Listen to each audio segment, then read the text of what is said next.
heart is ready to receive. I am opening, I am opening.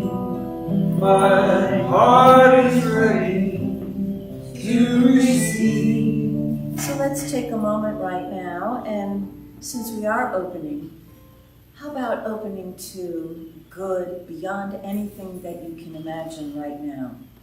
What if your life is even more wonderful than what you can predict or imagine? And so connecting with your heart, realize that that's where your heart wants to take you. And let's open up to it and know that during this meeting, this time together, all doors are open. The way is clear. And each one of us only has to just take that first step. And that's the way it is today and every day. And so it is. I am opening, I am opening. My heart is ready to receive. I am opening, I am opening. My heart is ready to receive. Good morning. Good morning. Good morning. Welcome to the Center for Spiritual Living, Princeton. I'm John Herron, and I'm the spiritual director of this center. This morning, we have the wonderful opportunity to listen to Reverend Karen Kushner, is going to speak to us today, and it's always very inspiring. And our practitioner is Regina Quince, and we're looking forward to what she has to offer to us. Next week, we are doing a new thing that we've been announcing before. The first Sunday of each month, we will be on Zoom. And we will have Reverend Christina Tillotson, who for many years was the dean of the online university here for Centers for Spiritual Living. The reason why we have classes online is Reverend Christina fought for it. And so I'm really looking forward to her talk. It's going to be on the power of thought as we allow ourselves to connect to our inner guidance. And so that means that we won't be here at the Masonic Lodge in Princeton. You are certainly welcome to come to the Masonic Lodge. It's beautiful to look at the scenery, but we won't be here. We're trying that now. The first Sunday of each month, we will be on Zoom instead of physically at the Masonic Lodge. The week after that is a practitioner Sunday, which means that the whole service will be our practitioners. Each section of the service, a different practitioner will be participating. And we're really looking forward to that. The subject will be, what are you accepting as true? So we've got, and the weekend after that, we have Reverend Karen again. So every Wednesday at noon, Susan Neat, our practitioner, runs a short meditation, 10 to 15 minutes, a peace meditation. You'll find all the information about that on our webpage or on our Facebook page, CSL Space Princeton. We'd love you to join us. Gradually, more and more people are finding out about it. It's just a little break that you can have in the middle of the day, and Susan always does a really lovely meditation. I will let you know if you're interested in taking classes, in growing in this teaching, online. Many centers are teaching different classes, and if you go to csl.org, which is the head of our organization, the Centers for Spiritual Living, there are classes listed. I really encourage anyone who's new to this teaching. The way we all grew is by taking classes together, right? Times are a little different. We're not physically having classes where you'll come to a classroom someplace. So you can do it from the comfort of your home. And there is also a path. As you've heard, we have a group of practitioners here. Practitioners are people who committed more deeply to growing their consciousness by taking classes, and they took a certain series of classes to the point where they were deeply grounded in this teaching enough to be able to present that their consciousness is ready to move forward. And so if that's something that you want to do, and to me, each one of us looks at this teaching in our own way. I think it's a teaching of the expansion of consciousness, right? No matter what your religion is, no matter where you come from, whatever it is, it's a teaching of expanding your consciousness to know that there is a deeper truth living inside of you and living inside of all of us.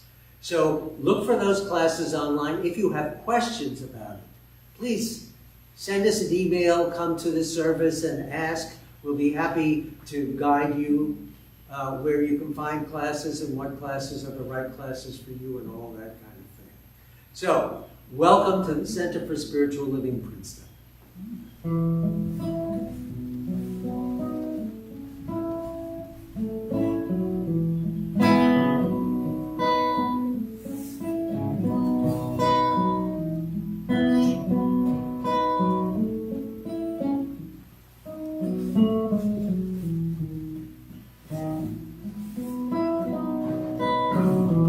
I surrender. I trust and I know that as I surrender, I fall into the arms of love. I surrender. I trust and I know that as I surrender, I fall into the arms of love. I can't hear anybody else singing. I'm lonely up here. I surrender. I trust and I know that as I surrender, I fall into the arms of love. I surrender. I trust and I know that as I surrender, I fall into the arms of love.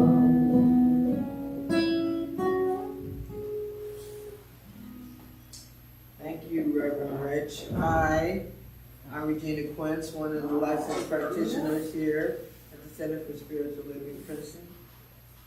And it's mellow. I think that's what happens. When we're up here, it becomes mellow. Come on in, come on in.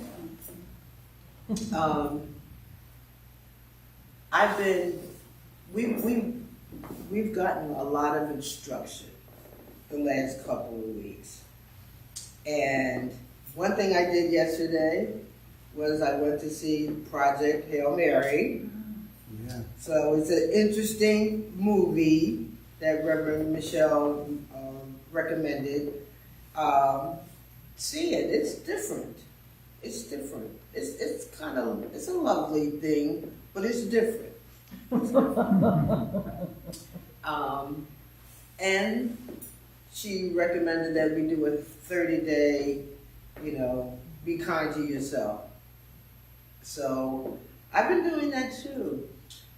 But the other thing I've been doing is I had started a Louise Hay affirmations. She's on YouTube. Plenty of Louise Hay affirmations. So I had started that out, and that's another 30 days, right? Something about 30 days, folks. 30 days. Drum it in.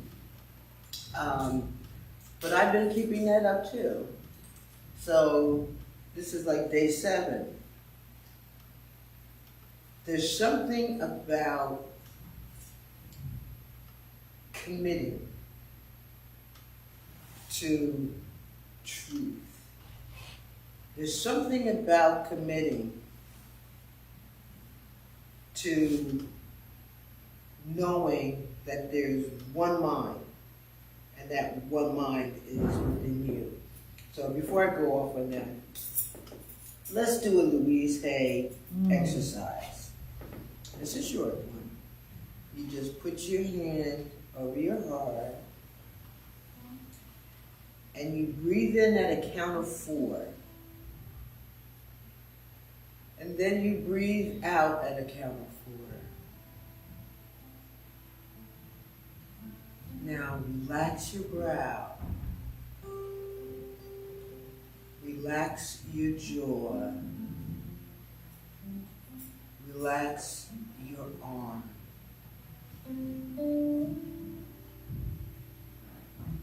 Let's do that one more time.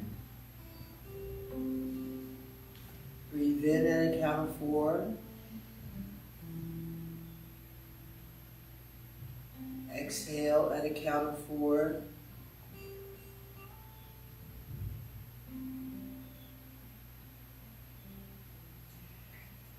Relax your brow. Relax your jaw. Relax your arm. Breathe easily as I read from the 365 Science of Mind. He shall call upon me and I will answer him. That's from Psalm 91, verse 15. All nature shows a divine relatedness. I have but to contemplate the blade of grass, the growing leaf, or the solar system to see that who has created me has shaped and arranged all things to prosper and to exist in harmony. The Spirit knows only harmony, and a similar harmony now exists in my world.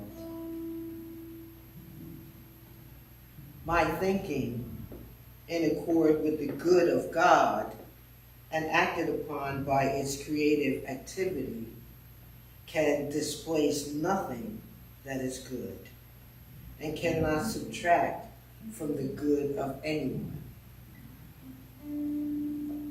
If there seems to be a difference of opinion or conflict of human will, I turn to the divine wisdom here. I find the answer that awaits me. It becomes clear to me how I may further the good of others and be free to accept my own good. I gave up all impatience. I am in accord with divine activity and experience a perfect state of progress that cannot interfere with anyone else. I lay aside selfishness and fear. I know that the loving and bestowing Spirit gives of itself to me and to all others. There is no scarcity of good. My blessings are abundant, and by sharing them, I add unto myself. With serenity, joy, and love, I now understand the true meaning of happiness. I see that no pain or sacrifice is entailed. There is only God's wisdom, bringing peace to all. I am happy, and my world is made glad. And so, knowing this one, I speak this treatment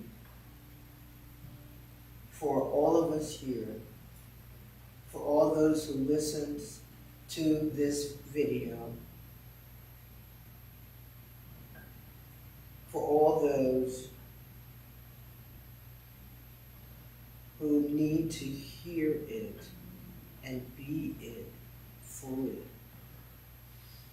permeating through whatever communication method that is available to them. For we know there is only one mind, one source of our good, one idea that is the peace in life, the harmony, the joy, the power, that's life itself, that's inspiring. And all of these attributes of health and wonderment are contained in each of us. Each of us. For we're one with this Spirit. We are one with each other. We are one in truth.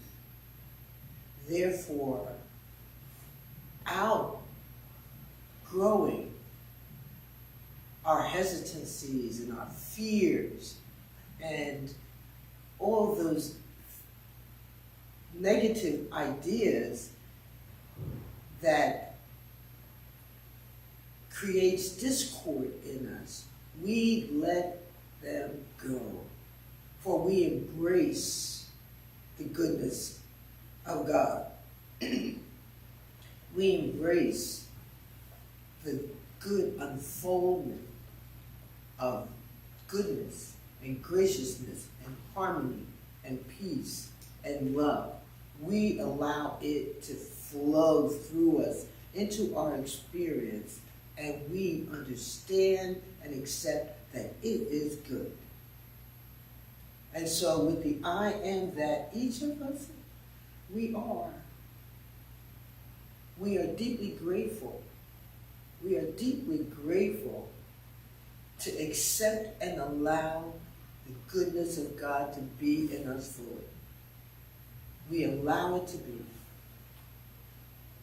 And so this word goes to law, knowing that law has already answered the desires of our hearts, and that each of us take one step at a time in guidance towards that good, knowing it is done. And so it is. So it is.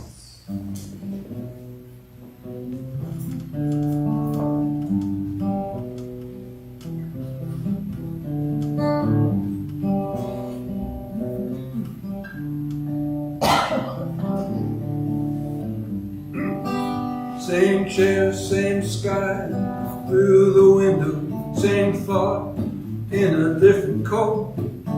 I told myself I was waiting on a sign, but the truth is I never spoke. But the truth is I never spoke.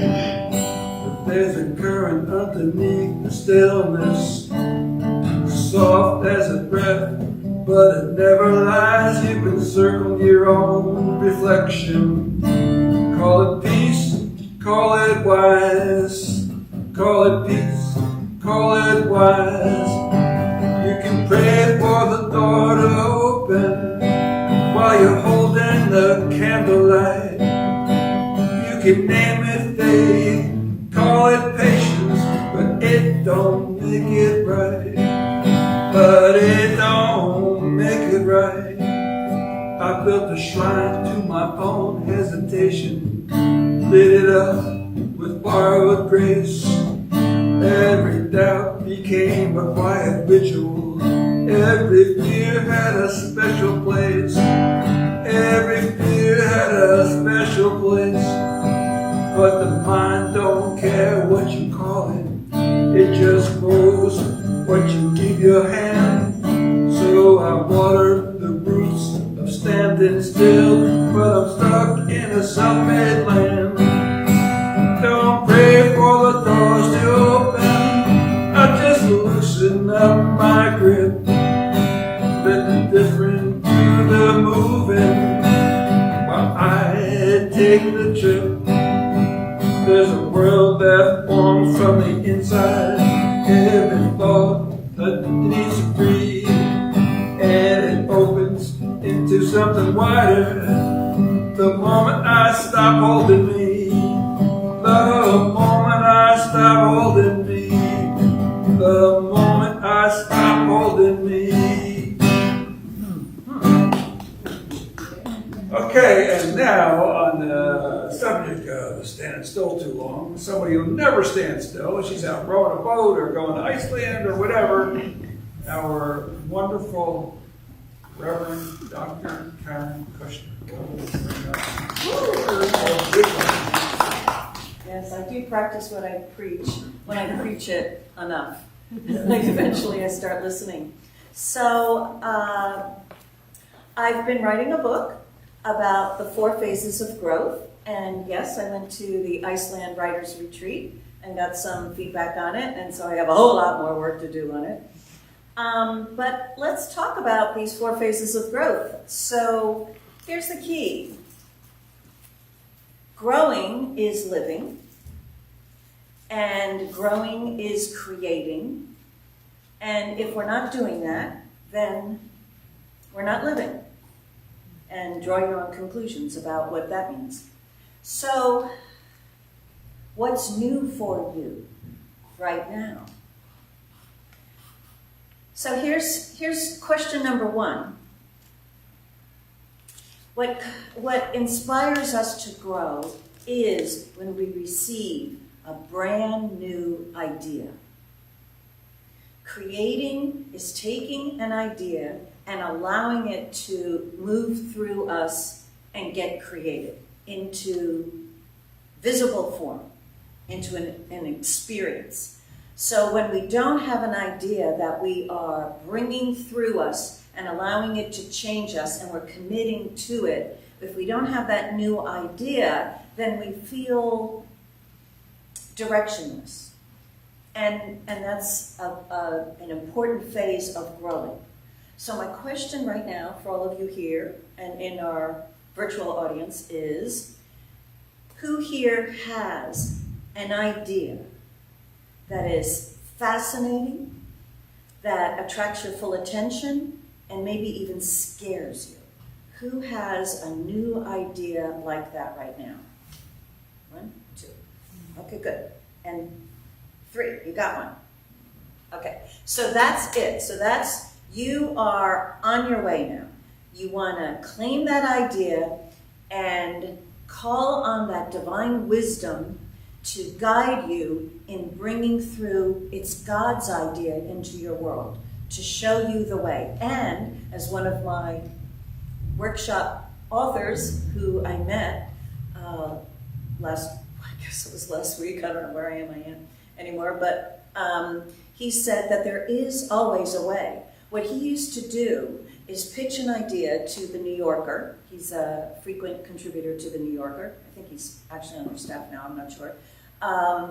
And when they said yes to it, he would then think, oh, now how am I going to do this? Because he would pitch this idea, but he didn't have the connections, he didn't have all the context that he needed to bring it through, but he believed there is a way. And then he got to work and he found the connections and he found a way. One of the articles that he did was he had to interview the Dalai Lama, and he had no connection whatsoever with him, but he pitched the idea, it was accepted, he had to write it, he had a deadline, and yes, there was a way for him to meet and have lunch, I think, with the Dalai Lama.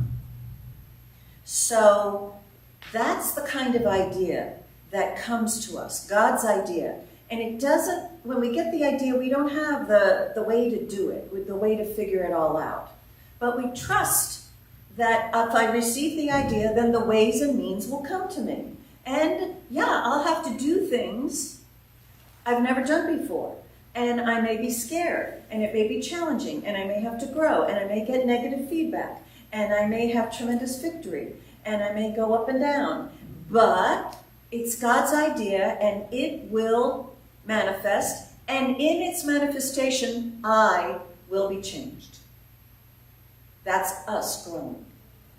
I will be changed. So, have you changed lately? Now, before you get that next new great idea, we're in a phase called the plateau. And that is when you don't have an idea. So how many feel like they're in the plateau right now? Like you don't have a brand new idea. I saw one half-hearted, that's definitely you're in the plateau. Okay, so the rest of you are not on the plateau? Is that what you're saying? Or you're not owning up? Or you don't know? How many of you don't know where you are? Okay, we got a couple more there. That gets the most votes. All right. Okay, all right. Because see, when you get the idea, you know when you get the idea. It's fascinating, it's calling to you, it scares you, but it motivates you when you accept it to start thinking about it. And that first phase, you're thinking about it, it's all in your own head, in your own imagination. Like me, I'm writing a book, yeah, it's all in my imagination, I haven't written a word, right? So that's an important phase. I call it involution, where it's all in myself. But that, at a certain point, you have to let it manifest in the world. And when it does, then the world gets involved with it. And I call that phase all hell breaks loose. Because everything that you imagined what it would be like in your head, now it's out there in the world and you're facing the reality of it. And so in that next phase I call evolution, it's like, it's summer. It's everything is just bursting out all over the place and we have to keep growing. Maybe somebody says, oh, I don't like your idea. And you're hurt. Well, you got to get over it. That belief that you can be hurt. And so it continues to change us. And then at a certain point, all that changing, that hard changing that's required of us, it all starts falling into place. And then we're flying, which is our favorite phase, where we've got our idea, we're good at it, we might still have a challenge, but we can handle it. So right now, in the whole idea of driving a car, you're all masters, right? You know how to drive a car. Having just come back from my son, I will admit to you, I don't know how to drive a car anymore.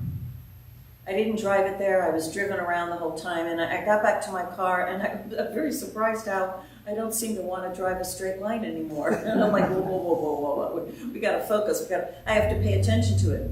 But I know at some point it'll be automatic again. I will be a master of driving my car. So all of us have been growing all along in small ways or on a physical level, getting stronger or maybe releasing some weight, or we've been getting an education in some way, so that's a whole growth cycle. Maybe we've been growing in relationships and love. When you meet someone new, maybe it's calling upon you to develop new skills in order to be able to be with that person. And then spiritually, obviously this Center for Spiritual Living is focused on spiritually growing, on always getting a larger idea of God. That's the most fun kind of growth I find. Being presented by someone here, one of these great practitioners, or our minister, Reverend Rich Volk, and hearing a new spiritual truth that you know you don't believe in yet, but you want to. And so that's the new idea, that new idea of spiritual truth that's calling to you, and you begin meditating about it or contemplating it. You begin thinking about it. Maybe you begin practicing it. And then at some point, you reach that phase where I'm going to stand in this truth, no matter what. I'm going to claim that this is the truth and I demand that I see it in my world. And then at a certain point, you've got it. You believe it. It shows up. And at a certain point, we outgrow that idea because we fully embodied it, and then we're in that plateau again, spiritually going, okay, what's the next new idea to catapult me into a whole new experience of life? So whether it's a mental idea or a career idea or an idea of the trip of your dreams, which I had on my list to go to Iceland since my late 20s. That's when I put it on my list, that long. And I'm still in shock. I was in shock the whole time I was there, and I'm still in shock. What a strange country compared to New Jersey. It's different. They have hot dogs there. They really celebrate their hot dog. It is unlike any hot dog we've had here. It is so good. I just can't even describe it. But it's different. It's a different hot dog. And I had thought that I would lose weight while I was there because I thought, well, I'm not going to eat fermented shark. I'm not going to eat lamb. I'm not going to eat most of their fish. I'm not going to, whatever. And no, I loved their food. I loved every bit of it. No, I did not eat the fermented shark or the lamb, but it was so good. The food is so good. So, but different.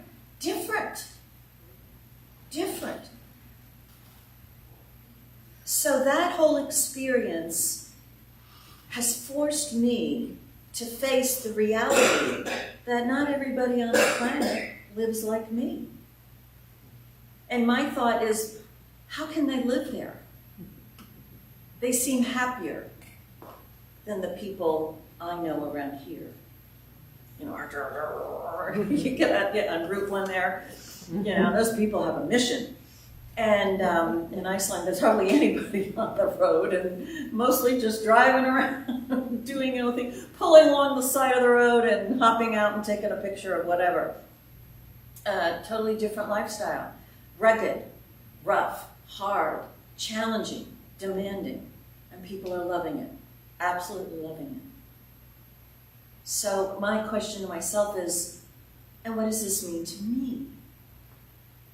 So, because you're here, what does it mean to you? Have you been staying too long in the same place? Same habits, same people, same world, same house, same thoughts in your head, same television shows, same food. Have you been staying too long in the same place? So here's a question. If you've been on any level, we've got these different levels: spiritual, mental, emotional, physical, financial. Have you been having the same amount of money for too long? That's all staying in too long in the same place. And so wherever you've been in one place for a long time, that's a clue that maybe something more is calling you there. Because in this teaching, we're about changing our consciousness, right? Because I know a greater spiritual truth. What spiritual truth did I learn? That I am provided for. And I learned I'm doing a better job than I think I am. Because everything just was so easy for me. So much good just came to me. And I'm like, did I do a treatment about that? It just flowed to me. And yes, it's the sum total of all the spiritual work that I've done before, but it was a real experience of I don't have to be so safe and in my little world. I can go anywhere I want. I'm going to be provided for. Apparently, my consciousness has grown. So when our consciousness of spiritual truth grows, we have the right to expect everything about us to change. Our money to improve, our health to improve, our loving relationships to improve, our career, our success to improve, and our connection with the all to improve. We have a right to expect ourselves to be healthier, wealthier, happier, more successful, more joyous, and more living in a state of wonder than ever before. And this is an ongoing promise for us. Because when I believe in a bigger God, a bigger idea of God, that God is the all good. That's my name for the divine. The divine is all good. And as I do my spiritual mind treatment, my treatment is the all good is everywhere present, omnipresent. That includes here, that includes in my home, and that includes in Iceland.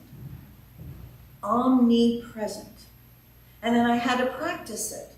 So what's your new idea of God? What is your new spiritual truth that you want to believe in? That you want to so believe in that it just shows up without you thinking about it anymore. So how about that as a great new idea? Can you handle that? Right? Because what am I going to do? I don't know, goals, right? Goals are just so whatever. Well, maybe we've outgrown the idea of goals, and what we really have is this higher idea of the divine that we expect to have manifested as goals or as other greater things. So, how many of you have discovered a food that you didn't love before and now you do? Oh, okay, I got a couple hands, right? But see, spiritual truth would indicate there always is something new. So go look for it.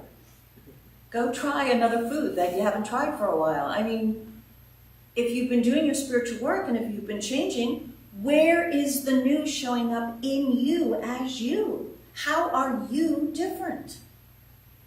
Now, the problem with staying in one place for too long is we get calcified. So you might have all this spiritual realization and, have an aura a mile up above you, but you trip over your own feet when you start moving in the world. And what we want to do is bring up that spiritual realization that we have and seeing it show up in our world. And so we've got to expect it. We've got to invite it. We've got to welcome it. We have to, right, for those of you who have done the Power of Decision course, Dr. Robert Raymond Charles Barker, he says, invite the new ideas. And so just because of this talk right now that I'm giving, in this little 25 minutes or so, every single one of you have the right to expect to be completely changed by it. Maybe not by what I say, but about the ideas that it generates you into thinking within you, because those ideas that you're thinking within you are coming from God, because that's what this whole place is about. That's why the Center for Spiritual Living Princeton is. It's a place for spiritual truth to be taught, and we're teaching each other. Why? Because we expect to get that new truth and then have a completely different experience of life this coming week. Do you expect to be so changed by next Sunday when you're on Zoom that you're going to be grateful you're not on Zoom because you don't know how to drive a car anymore? You got to relearn it, right? Because you're going to be so changed by truth. The more we expect, the more that we can receive. But if we expect little, we get little. But it's not because our potential is little. It's because our good is limited by our expectation of it. We're living our lives. We tell the law, only this much good. Don't rock the boat. Don't change me too much. And that's okay if that's where you're at. And believe me, I've been there. I mean, when I was in Iceland, I had to skip some things because I'm like, no, too much good, too much good, too much. I need to stop. Cut it off a little bit. So that's okay. We have that freedom of choice to receive as much good as we desire. But we need to realize that as human beings, subject to the human race beliefs and the way the world is around us, we become victims of fear. And fear blocks our growth. So if you don't have a new idea, and you don't have a desire for a new idea, and you're not expecting yourself to be changed, probably fear is behind it. And don't tell me, I don't feel any fear. Bull. I know what denial is like. I'm the master of, I don't feel any fear. Yeah, right. So the thing is that we're meant to, again, Dr. Raymond Charles Barker says, we're not here to be comfortable. If that's what you want in your life, I just want to be comfortable, you're expecting so much less than what's possible for you. Why not expect to live in wonder, in awe, in such tremendous gratitude? Why not expect to be humbled? There's a song, I keep thinking of Julie Andrews sang it in The Sound of Music, I think, when she finally was openly loving the man who was loving her. There was a little song that she sang, which was, somewhere in my youth or childhood, I must have done something good. Why not have that much good that you scratch your head going, wow, what did I do to deserve this? The answer is absolutely nothing, except you accepted it, which is what God wants. God doesn't want us to earn our good. God wants us to accept its new ideas and be changed by its good and to absolutely enjoy it. Enjoy your life completely, right? I love my life completely. Why don't we all say that? I love my life completely. I love my life completely. Say it again. I love my life completely. Now, by saying that, whether you love it or not is irrelevant. But when you say it, the law starts changing you and your life so that you do love it completely. But how many of us don't expect to love our lives completely? How many expect to have a problem? It's too good to be true. Or, it's been good for a while. I wonder when the shoe's going to drop, right? Whatever. If you have a new input of money, do you find that you then suddenly have a huge expense draining all that money out? So those are all indications that we're not expecting life to give us very much. And we want to become aware of that and challenge it, because life can only give to us what we can accept. And what we expect limits what we can accept. So if you don't have a brilliant new idea that scares you completely, then call upon one. You don't have to figure out the idea, because that's not, ideas just pop into our heads, right? Oh, I'd like to. Reverend Edwin Gaines, in her 4 Laws of Prosperity, recommends that you keep a great golden list of good. Great golden ideas of good. I forget what I call it for myself, but I actually have a little notebook that is just filled with great ideas that I haven't chosen them yet, but they're great ideas. Like maybe every one of you is thinking, go to Iceland. It's a great idea. You haven't chosen it yet as your own yet, but it's a great idea. Sounds good. Sounds good. Eat fermented shark. Sounds like an interesting idea. Let me do it. Now I wish I had. Because certainly you would be cleared out of my taste buds right now. I would be over it. I would have lived. Apparently the other people who ate it have lived. And, how bad could it be? Even if it was terribly awful. It's over. Whatever. But anyway, so let's get the consciousness of always having more ideas to live than could possibly be lived. More ideas for you to live than you could possibly live.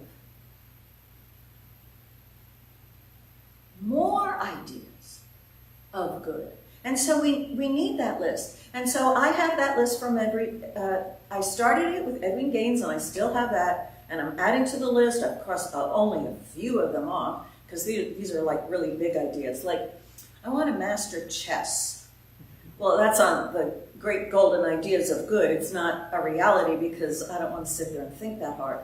But maybe I will someday. Maybe I will. So these great ideas that come to you, and then you're building that consciousness of your future.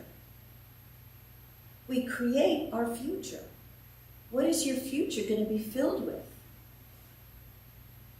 Well, infinite possibilities yet to be. That's a quality of God, the quality of light, L-I-G-H-T. The quality of light, it's been called the quality of divine intelligence, the quality of wisdom, yeah. But Judge Thomas Troward calls it seeing the infinite possibilities yet to be.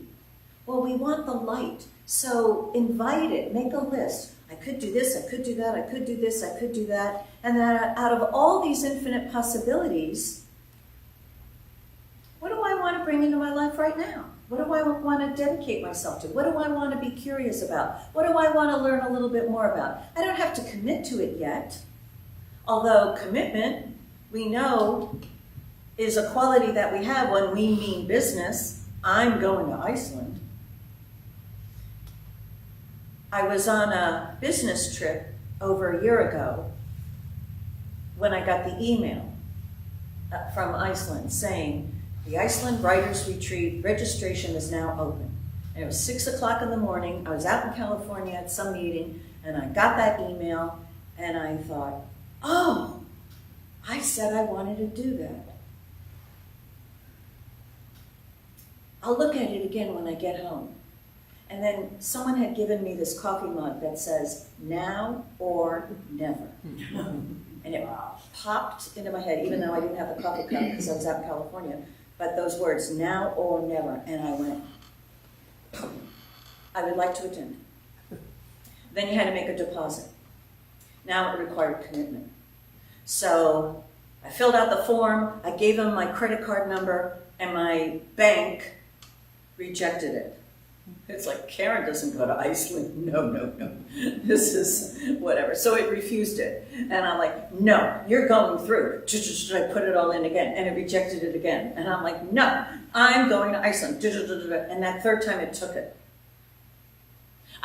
So I was committed. I put money down. Money that even my bank didn't believe, based upon my, right? Surprise your bank. Surprise your bank. I mean, once it got that I'm going to Iceland, it's like, all right, we don't want to talk about.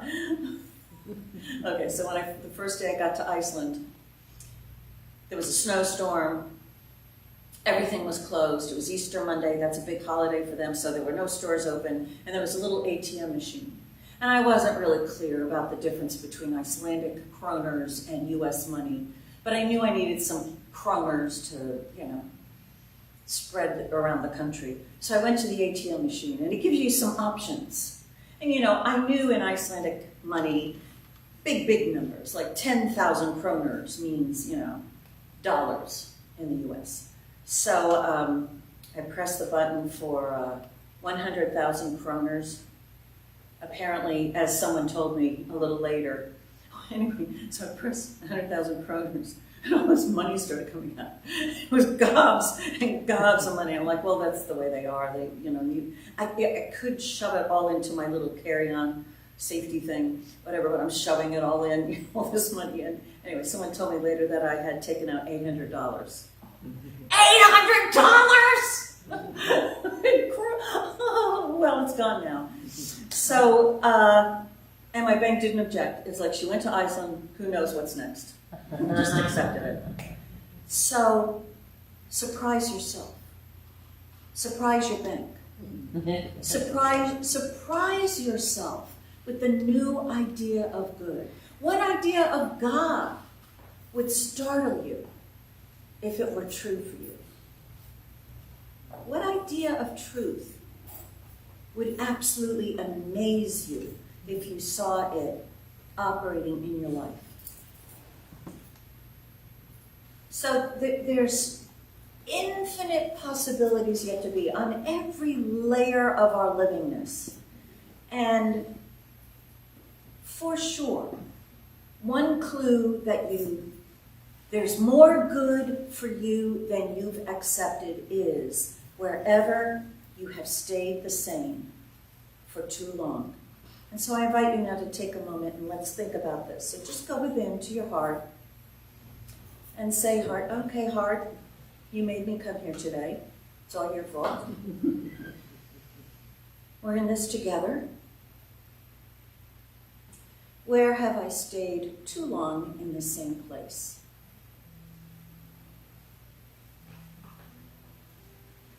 And whatever comes to your mind, just notice what it is. Might be more than one thing. Maybe, what is some new thing that I could try that I have not yet tried?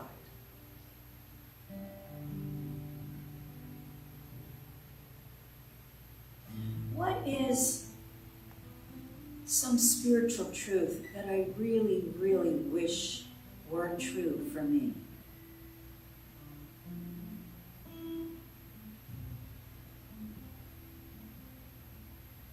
And is there any good new idea waiting for me to accept?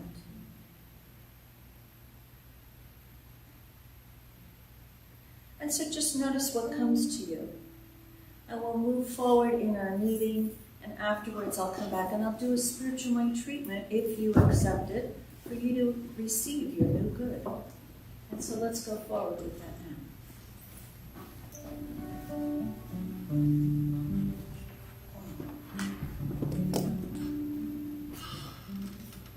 Thank you, Reverend Karen. Are we going to Iceland or somewhere? Yeah! Belize or somewhere? Belize. Oh, boy. With open hearts, we pause in gratitude for the abundance already present among us. We recognize that giving is a sacred circulation of love, faith, and divine supply. As we prepare to share our gifts, we bless both the giver and the receiving work they support. We know that in this holy exchange,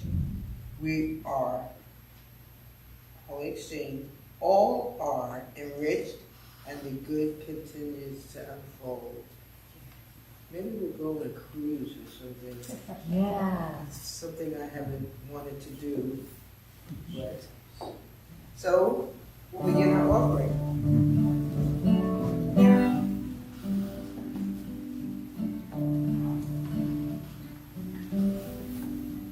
You can spend your whole life building something for nothing. One storm can come and blow it all away. Build it anyway. You can chase a dream that seems so out of reach. You know it might never ever come your way. Dream it anyway. God is great, but sometimes life ain't good. When I pray, don't always turn out like I think it should. I do it anyway. I do it anyway. This world's gone crazy, and it's hard to believe that tomorrow will be better than today. Believe it anyway. You can love someone with all your heart for all the right reasons. In a moment, they can choose to walk away. Love them anyway.